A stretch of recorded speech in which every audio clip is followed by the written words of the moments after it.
Hi mga kamamnasor, Ma'am Shi Abby Sue once again, and for our today's video, another Boodle buys na naman po tayo or finds na naman tayo dito sa Lazada app. Ayun na nga po, naubusan na naman kami ng shampoo.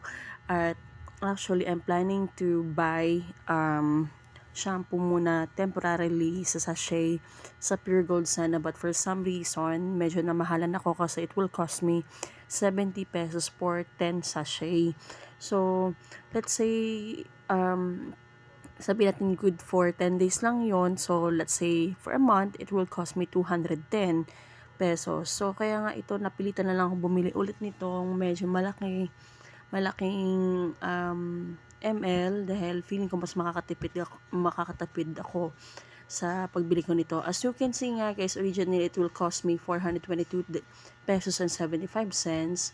And since may mga Lazada voucher ako na nakuha ko sa Facebook, 42 pesos and 28 cents, per shipping of 50 pesos, at cashback rebate of 105 pesos and 69 cents from my previous purchase ng mga grocery. So it went down to 283 pesos and 28 cents na lamang po. At the same time, pag na-deliver na yung aking package, meron pa akong cashback earn na 41 pesos and 21 cents na mga gamit ko pa sa aking next order. Ito yung kagandahan if you're buying stuff or needs sa Lazada, kasi mas makakatipid ka for me compare if you're going to purchase major groceries, kasi hindi sila ganito kalaki mag-discount. It's just a matter of mag-aabang-abang ka lang talaga, kasi kailangan mo antayin na bumaba yung presyo nila. Kasi during sale, it's either tumataas or bumababa yung presyo ng mga items sa Lazada or any other platforms. So, yun lang naman po talaga yung major technique natin dyan. Add to cart, then abangan mo bumaba yung mga item. At so, yun na nga po, dumating na nga po ang aking item after anong petsa na ba ngayon? Today is 18, in order ko to 16, so after 2 days na deliver na nga po siya. Medyo ano lang tong item na to, medyo nagkandagulgulo lang talaga tong box na to, ewan ko bakit ganyan. So pero as long as na hindi siya damaged, I'm good with that. So nag-unbox na nga po ako at ginugulo na naman ako ng aking mga junakis. At dahil akala nila ay pagkain yan, hindi nila alam yan ay shampoo. Well guys, kagandahan lang po dito kasi sa item na ito. Itong shampoo na to na 880 ml, good for 4 months na yan sa amin. So we're actually 5 persons in a family. So good for 4 months na po yan sa amin. Ng kids at ako at kami mag-isawa. So yun na nga po, 880 ml. So far okay naman po. Legit item yan. Kasi binili ko po yan mismo sa Unilever Beauty. So tingnan natin ang expiry date.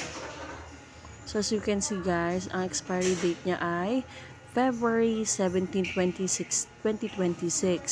At yung manufactured niya is, when ba yan? Medyo madilim. So, parang September 1, 2023. So, medyo bago-bago pa siyang ginawa. So, hindi matagal pa expiry date niya. So, good for 4 months na sa amin yan. Compare ka kung bibili ka ng sachet, di ba? As much as possible, or as much as sa mga sinasabi ko nga po sa aking vlog is hanggat maaari is nilesen ko ang aking plastic consumption, okay, para na din kay Mother Earth. At saka yung nalagyan na yan guys, pwede nyo pa yung gamitin panglagay yung dishwashing liquid or hand soap. So napaka useful talaga sa akin yung mga bottles na yan pag nauubos ko na yan. So yun na nga po, ina-unbox ko na po siya. So guys, ayun na nga po, kung gusto niyo pong makatipid or get more savings and discounts, I prefer add to cart lang kayo sa inyong mga add to cart lang kayo sa Lazada or Shopee. Then try nyo po abang-abangan everyday. Ako everyday talaga, at maya titignan ko kung bababa na. And binibili ko lang talaga yung mga kailangan ko. Yun lamang po. So ayun na nga po siya, good for 4 months. So Today is October, November, December, January, February. So, ang next buy ko ay sa February pa. So, hopefully mag-sale siya ulit para makapag-stock tayo for next year. And please don't forget to subscribe and like na rin sa aking YouTube channel. Have a great day ahead!